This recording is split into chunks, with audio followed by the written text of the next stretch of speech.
it's Patsy. So I've come on today to do part 3 of the palmistry that I'm going through with you, and today we're on fingers and fingertips. So again, there's quite a bit involved with this, so I'll try and make sense of it as I'm going through. First of all, we've got the finger shape. So there's two finger shapes. You've either got the thin finger or the thicker finger. They're the two finger shapes. So if it's a thin one, thin fingers mean you think before acting. You make factual judgments without being overly influenced by your emotions. So if your fingers are quite thin, that's what it says about you. And if you've got thick fingers, which is like fleshy fingers, thick fleshy fingers, this one, then it reveals essential and passionate nature in someone. You take full advantage of your 5 senses, but may not always show others' appreciation of their own creativity. So that's that. Mine are fleshy. I've not got thin fingers. Mine are quite fleshy. So that's the two shapes. You've either got the thin or the thick shape. And then we go to the size of the fingers. So they've put in 3 categories. You've got very short fingers. We kind of touched on this in the last one, and where you sort of decided from your palm, the size of your palm to the size of your fingers, kind of, you know, and in relation to the rest of your body and whatever. Yeah. But it says if you've got very short fingers, then you're very daring and competitive, enthusiastic, adventurous spirit, aggressive and feisty, upfront mannered and successful. So that's if you've got very short fingers. So the next one is short fingers, so average, if they're average for your hand.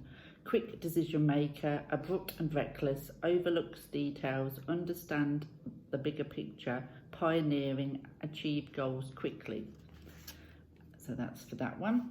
And then if you've got long fingers, so you fuss over small details, planning and analysing, unafraid of compromise, affectionate, empathetic and understanding. So that's the long fingers. So that is the 3 size fingers. They call it short, very short or long. So I would say the short is probably sort of an average, because there isn't one for medium, so I'm assuming that's what it is. But you can kind of see there the differences between the very short, the short and the long. So then we go on to the fingertips. So when they're talking about the fingertips, they're not talking about, you know, your nails. I mean, mine keeps snapping, but they're not talking about the nails. They're talking where your actual fingertips are ending. And they're, again, like the hands, there's 4 shapes, and you can have different shaped fingertips on a hand. You don't necessarily have to have a hand full of one type. Very often, and mine is mixed, and very often they are mixed. So they say what you do then in that situation is you see which fingertip is the most prevalent. So, you know, if you've got more of one than the other, then you go with the one that's more prevalent, but you kind of keep in account that they has got this other shape as well. So if you've got your pointed fingers, and you can tell your pointed fingertips, I'm trying to find one on my finger where my nail in the way, probably that one. You can kind of see that the finger goes up into a point. So with the pointed fingertip, it says they reveal curiosity and good imagination. You are dreamy and sensitive and always go with the flow and don't like to make waves amongst your peers. And then in the book it says finicky, precise personalities. These people have a good eye for colours, shapes and designs. They are refined with a highly developed aesthetic sense and good taste, evident in their dress and homes. So that's what they say about pointed fingers. So then we've also got the square fingertip, which is very similar to the middle one, because I wasn't quite sure, but it's a bit thicker at the top. And that is square fingertips signify you are down to earth, you are capable and practical. This indicates you are careful and orderly. This also shows how you crave stability and afraid of change and are afraid of change. And in the book for square, it says These people prefer to lead a simple life with simple pleasures to keep them happy. They are excellent workers who are always able to make money easily and so do well in the fields of business. They are always fair in their approach and in their dealings with other people. So that's what they say about square fingers. And then we go to the rounded ones, which, you've just got your finger just gently does that curve. And these say, shows you you enjoy people and react readily to outside energy. You don't like living alone, and when you commit yourself in love and relationships, this is for the long term. And then in the book, they call it the conical fingertip, the round one, is these individuals carry certain instinctive beliefs about themselves and possess a great inner knowledge of other people's circumstances and concerns.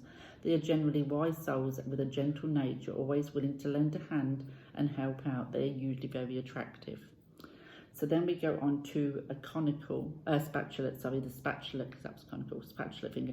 Now a spatula, it flares out right at the top. As you get to the top of your finger, it's thicker and kind of flares out like a little bubble on the end of your finger. So the spatula fingertips means these love physical activity and the outdoors. You never back down from a challenge and are excited by new adventures. Are highly intelligent and witty, these people have a dry sense of humour and are mentally versatile. They enjoy travelling, they are very active and will generally go for a career in which they will work non-stop around the clock. They are very adaptable and capable of handling most situations and other people. So that is what those four shaped fingertips tell you. So now we're going to go on to the smooth fingers. So if your fingers are smooth and you've got no sort of knuckles sort of sticking out and whatever, this signifies someone who uses intuition more than reason. You always follow your gut and your passion can rule your thought process. You have difficulty asserting yourself. Love and relationships are vital to your happiness. Ideas and thoughts enter the palms of smooth-fingered people much quicker than they do with people with knotted joints. So if you have got knotted joints, knobbly fingers, it says knobbly fingers with prominent knuckles, not through arthritis, but that's what you were born with, sort of thing.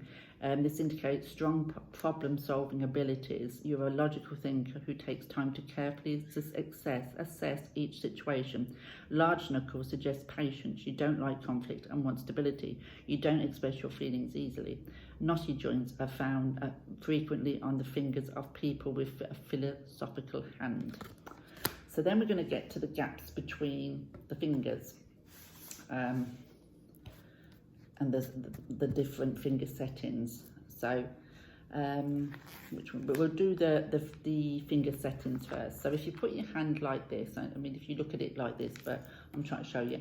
But if you put your hand palm up and look at it, if you see at the top here where your fingers end and your palm starts, they will make a shape. You don't use your thumb, you can keep your thumb at the back. Mine these three are much the same size, but then it dips down there. Some people's have got more of a straight line, some people's go up and more down, and another one will kind of go up to this one and then across.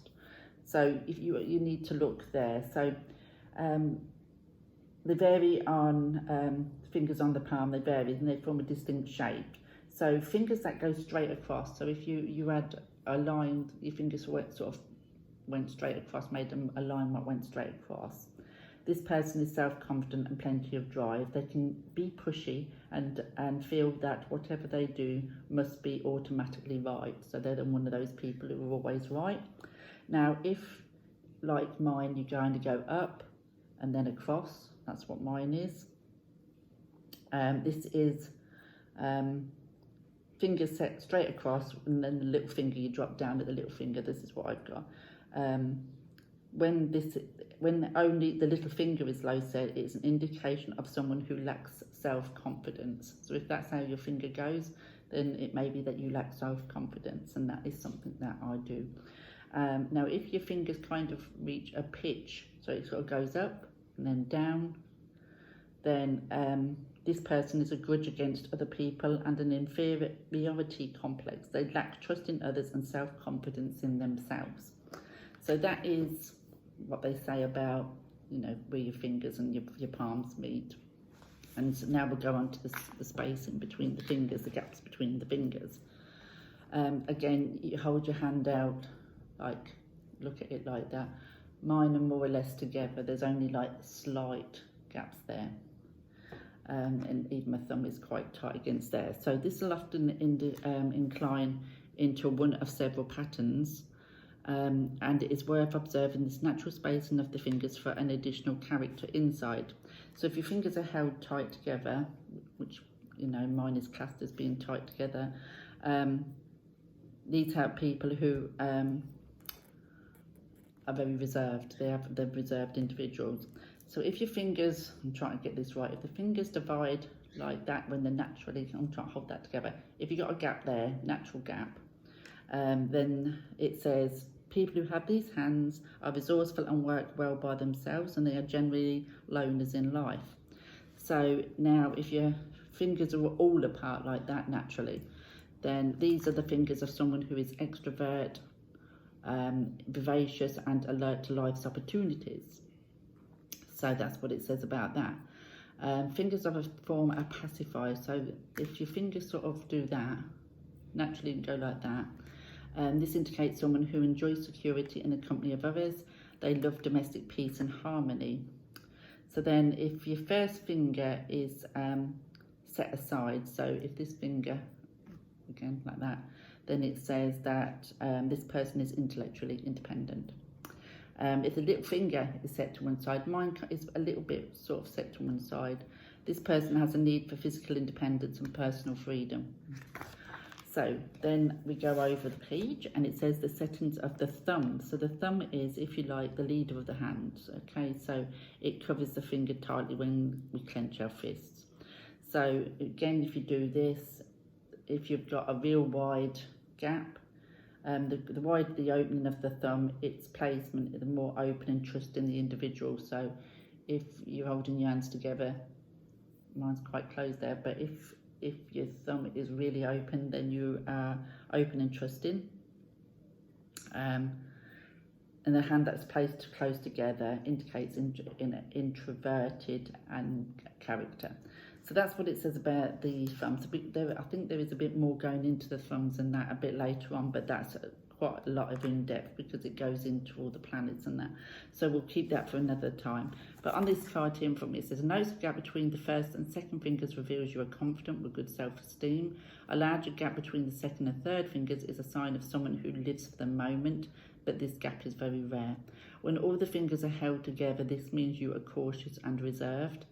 Balancing the fingers means you are friendly and trusting with an independent outlook of life. So that's what the little card says.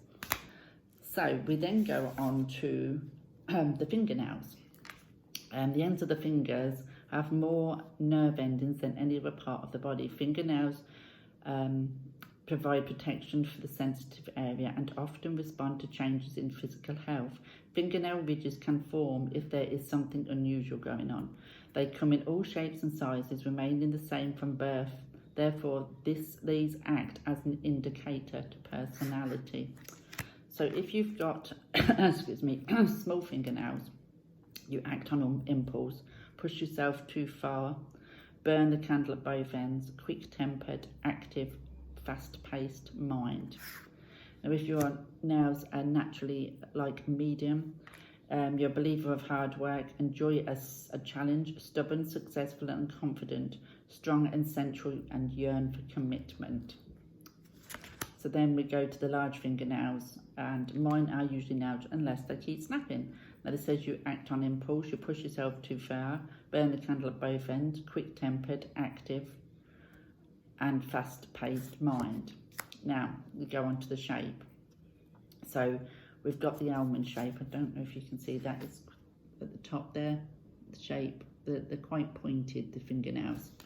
So it says dreamer, lover and underdog, highly sensitive, lover of the arts, not money-minded and sympathetic.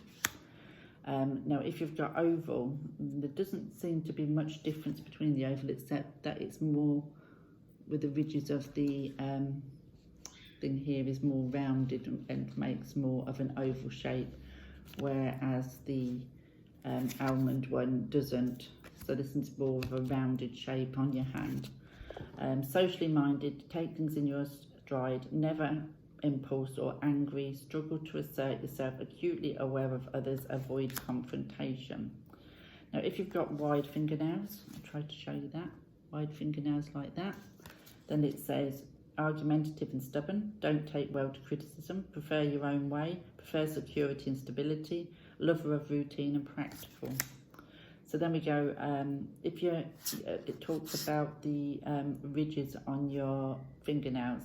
So if you've got ridges what go vertically up, it says these people are often anxious, confused emotions, dreamy, you escape the mundane world, highly critical and compassionate. Now if your ridges go horizontal, it says you're easily hurt, a defeatist, melancholic, try to reach out to others, weak, recuperative powers and sensitive. So that is kind of the personality of somebody with those kind of nails. Excuse me. Then lastly we've got the fingerprints, and the whirl, which is the one that goes round and round and round like that one. It says, this fingerprint looks similar to a bullseye target. It is the sign of an individualist and a dominant personality type. You would rather lead than follow. This print signifies originality, self-expression. It is important to you and you enjoy coming up with new ideas and concepts. You aren't convinced by conventional and traditional ideas and are eager to contest these. You refuse to believe the impossible and are something of a charmer. So there we go. So if you have got the loop, which is that kind of fingerprint, it says the fingerprint looks similar to a cowboy's lasso. It represents someone adaptable and easygoing with a good work ethic. If you have a majority of loops, this can indicate you are agreeable and dependable. You love social interaction and have many friends, however, can be too concerned about what others think of you. You may also find difficulty in expressing your true feelings. So the last one is the arch with finger like that. And it says this fingerprint represents someone who is passionate about their endeavours. They are practical people with a serious outlook, hard-working, reliable. This print signifies you work in an orderly fashion and take nothing at face value. You dissect everything you see, to see how it ticks, and have a good memory for facts and figures. You are an analytical thinker who is cautious and conservative. You are a follower. So that's what it says about the fingerprints. So like I said, that has covered most of the fingers now, and the shape of the hands and everything. We're now going on to the lines, the major lines and what have you of the hand in the next one. And then later on it does bring in the thumbs and everything again, because it does then talk about the mounts and all this kind of thing of the hands. But that is today's, which is about the fingertips and the fingers. And I hope you got something out of that and it made sense, and I will speak to you all soon. Bye for now.